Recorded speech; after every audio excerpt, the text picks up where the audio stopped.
Today we're going to be looking at renaming files and basically replacing any spaces. You can put spaces in file names, but it's considered bad practice. You really shouldn't put spaces in file names.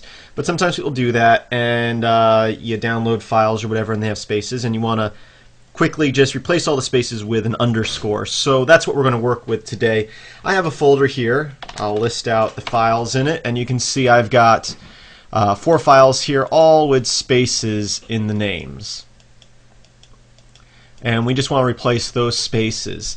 Now in the past I've shown you the tr command. The tr command simply allows you to replace single characters. Now if there was, like, if you want to replace the word work in all these file names, you'd have to use something like sed. But since we're just replacing a single space, which is a single character, with another single character, we can use the tr command.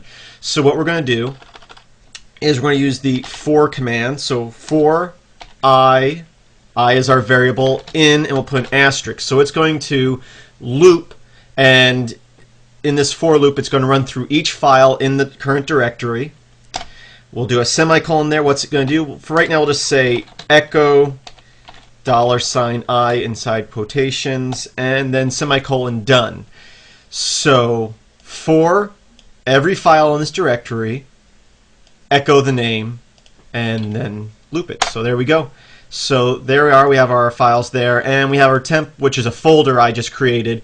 And when we're doing this, it's going to ignore the temp since it's a folder here. So that's echoing out. Now, if we just pipe that into tr, and we go quotations with a space, so we're echoing that out, and for each file name we're going to replace the space in the file name with an underscore. So let's hit enter on that, and there we go. But now that didn't actually change the file name, that's just printing it out like that. So now we need to move each file to the new file name.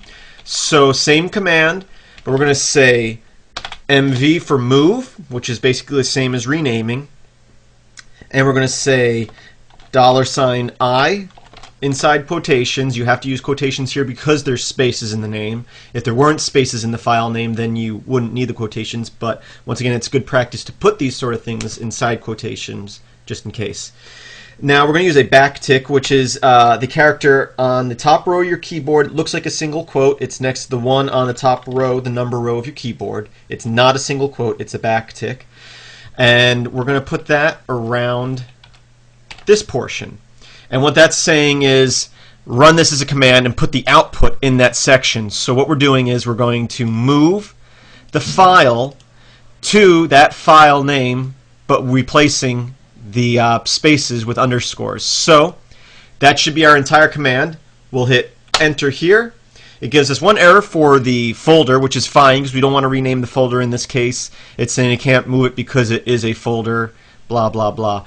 But if we list out our files now, you can see that we have replaced all the spaces with underscores. So simply, let's look at that command again.